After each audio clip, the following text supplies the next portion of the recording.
Alright, what's up y'all, it's LakerFan here. As y'all can see by the title of today's video, we're going over the top 5 2v2 lineups in NBA 2K20. We got all these pie charts listed right here. I'm going to be ranking every duo of them from number 5 to number 1 on this list, so I hope y'all enjoy. If you do, feel free to drop a like, sub if you're new, turn on them noties, all that good stuff. Let's try to get 1 to 1,000 likes in the first 24 hours. And leave your feedback on what you think the number 1 2v2 lineup is on 2K20. Without further ado, let's get straight into this video though.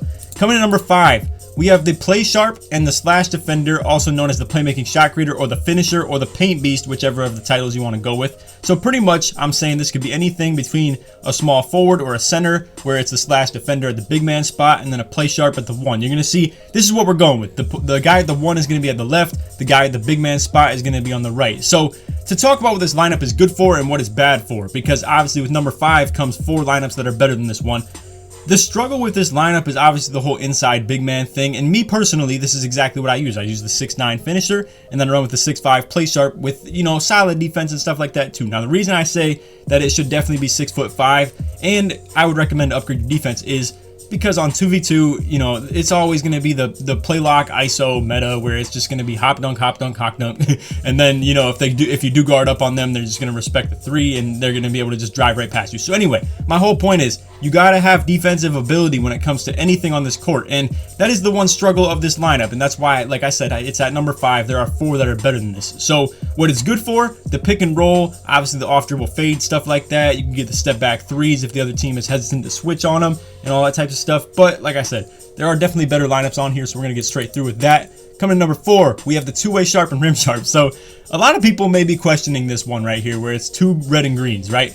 But I want y'all to really think about this. So these two-way sharps, a lot of people sleep on this build as far as like running the 1 and like ISOing or running with the pick and pop big as well, where you have almost 80 driving dunk, still like Hall of Fame shooting, Hall of Fame defense, and then the ability to still get yourself open, especially with the help of screens from a rim sharp and stuff like that too. It is hard to deal with this build, and even if you're just talking offense. Now defensively, as y'all can see, I mean, it's got 2 halfway defenders pretty much that are both going to be pretty versatile. I would definitely recommend to go 6'5" on this. I would not recommend to go 6'4" or lower. That just doesn't really make sense. Really defeats the purpose of you being a defender in that situation anyway. And then for the rim sharp, I would definitely recommend 6'9". That's my preference, but I put through 6'11" because I know a lot of people prefer the taller rim sharps. But regardless, the versatility on defense with this one would be crazy. The spacing is great. I mean, at this point, even the rim sharp can take the dudes off the dribble, off the catch and shoot if they respect it too high. But anyway, moving along, number 3. This is where I would say the play lock is just a better build than the two-way sharp, and that's why I have this at number 3 instead of number 4, where it's the same teammate pretty much, right? The 6'9 rim sharp, or, you know, 6'11 if you prefer that instead. And then you have the 6'5 through 6'8 play lock. I would say this could be anything between like a playmaking glass cleaner. You got the post playmaker, the facilitating finisher. At the shorter end, you have the two-way slashing playmaker, the two-way slasher. Can somebody tell me why there's literally 5 or 6 different titles for a play lock in this game? I just don't understand it, bro. But anyway, my whole point with this, obviously the play locks are super hard to defend. You're going to see this build throughout the list, obviously even higher, where honestly, the fact that I'll just give it away, number 2 is 2 of these things. So pretty much, it's like I said, it's very easy to ISO on this build. All you have to be able to do is shoot wide open 3s, because if they do respect your 3 and they play you tight, you're gonna be able to drive right past it, be able to hop dunk kind of when they're like on your back shoulder, I suppose, and like kind of get past them with it. And my whole point is the play lock is super dominant, and to combine them, and we'll just go ahead and just transition to number 2, because why not just keep on talking about the play locks.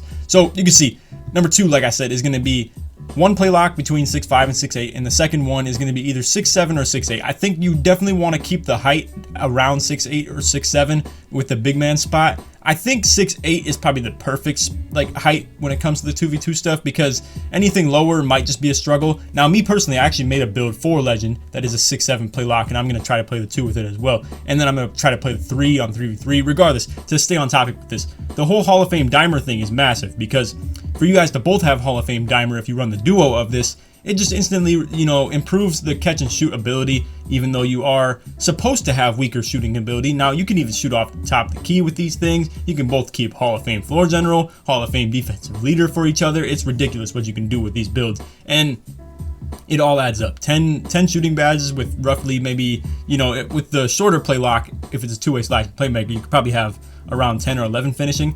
The play lock that's like the taller one, like the facilitating finisher or the post playmaker, the playmaking glass, whatever you want to call it, This is going to have a little bit less finishing because with the higher positions, it's tougher to get the finishing badges. But anyway, to kind of finalize my thoughts on this lineup right here, it is the most dominant lineup that is viable and like somewhat respected in the community. This number one right here though, that we're gonna get to, this just has no respect to it at all. So number 1 is going to be the pure lock at the 1, 6'7" through 6'10", or it could be a pure rim, obviously, you know, because you can't make a 6'10" pure lock.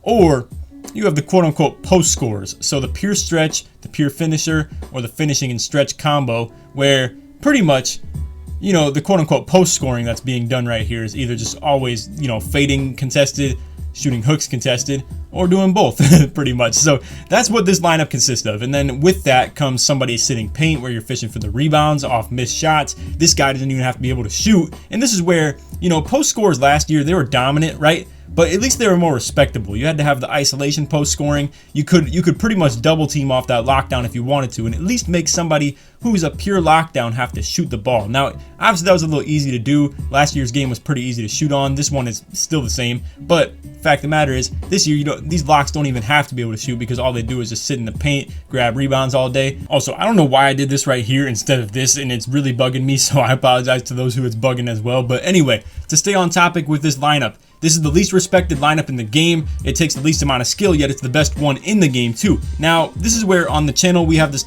like conversation, and this topic comes up a lot, where I'm a big fan of if they were to take make it take it out of the game, or at least involve make it take it and losers out or winners out, whatever it's called. You guys get the deal, where you alternate possessions pretty much even if you score.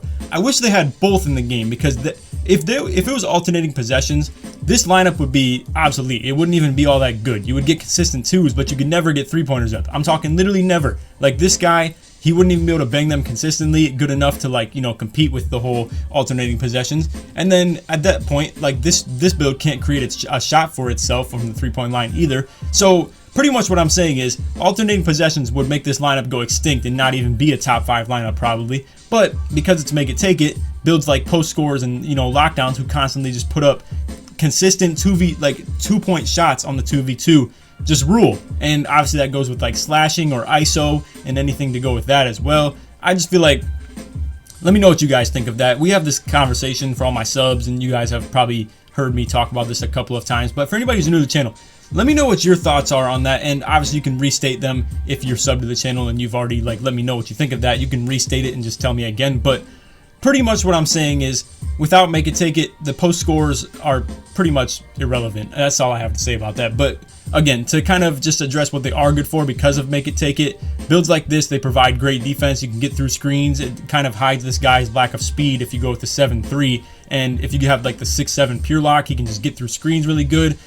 This guy doesn't have to step up at all. And then if you don't come in here with the double play lock and you have like a rim sharp or something like that spotting up, this guy just gets to have a free pass for not even having to play defense. He just sits in the corner all game on D, doesn't have to do a single thing. And that is the kind of struggle when it comes to those rim sharps. That's why I say the double play lock is probably the second best lineup in the game, because this guy could just ISO the post scorer at that point, and you have a pretty good fighting chance as long as you're really skilled and you can hit your, you know, your threes literally consistently enough to never give these guys a ball. Because I promise you, this guy will grab every rebound in case this guy misses. And if they're any good at what they're doing, they're going to be able to just easily score on you every single possession. So anyway, so to recap, at number 5, we have the PLAYSHARP at 6'5", combined with the slash defender 6'8" through 6'11". They complement each other very well. As you can see, yellow and green fits in with red and blue. They lack the things that the other one doesn't have pretty much. You can see this one's weak with the playmaking shooting. This one's weak with the defensive finishing. But like I said, combined with each other, they fit pretty well. I will say this too, just a little tip for anybody who maybe does run this lineup. What me and Kitchen do, my main duo pretty much, I have the 6'9" version of this build. He has the 6'5" of this one, and he actually guards the bigs, like the rim sharp. So for instance, when we play lineups like these, I'll guard ball and Kitchen will guard the big man who just spots up and doesn't really have the offensive ability to him. So just wanted to throw that out there for you guys. And then at number 4, we have the two-way sharp 6'5" combined with the rim sharp 6'9" through 6'11". Great defense, great spacing. You know, it makes offense easy for this guy, where he can just kind of, you know, get his driving dunks, and he can get long athlete layup package as well to get the hop dunks. So, and then obviously they have great defense as well. And then coming number 3, I would say around number 3, 2, and 1 is when things start to really ramp up and become true meta, because this game is really built on ISO and efficient 2-point shots. So I'm talking, if they're gonna respect your jump shot with this build, then you're gonna get easy dunks. If they don't respect it, obviously that's when you have to be able to knock them down every now and then. And even at that, if they have a weak matchup at the 1, like this lineup right here, obviously you don't really even need to take the wide open threes, because you can just hop dunk them every single play. And that's why I definitely stress the whole 6'5" thing, because if you come in here with a 6'1" or 6'2" play sharp with no defense, you're going to get absolutely dominated by any build. Even this 2-way sharp, he's going to just completely dominate you in the paint. The play lock, he's going to completely dominate you in the paint. It's going to be cake, bro. It's really going to be so easy. So again, to recap, number 3, we have the play lock 6'5" through 6'8", combined with the rim sharp at 6'9" through 6'11". Then number 2, we got the play lock and play lock. So this one's the shorter one, this one's the taller one. Obviously it all fits in. Great defense, great ISO ability, to be able to really be the only thing that truly compares to this lineup, where you could at least stand a fighting chance at ISOing this guy for every possession. Pick and roll is a complete pain against things like these though, where really you just gotta be able to knock down every single jump shot that you have to take. And really, these guys, I'm sure, will just sag off of you and make you have to earn your W against them, where they're not gonna earn their W at all. Anyway, I hope you all enjoyed this video. If you made it to the very end, put 6-7 in the comments to show your support that you made it all the way through to the very end of this one. And like I said, we could try this one to 1,000 likes in the first 24 hours. I'd really appreciate that. Again, I want to explain to you guys, I really do appreciate the support a ton. I mean it from the heart.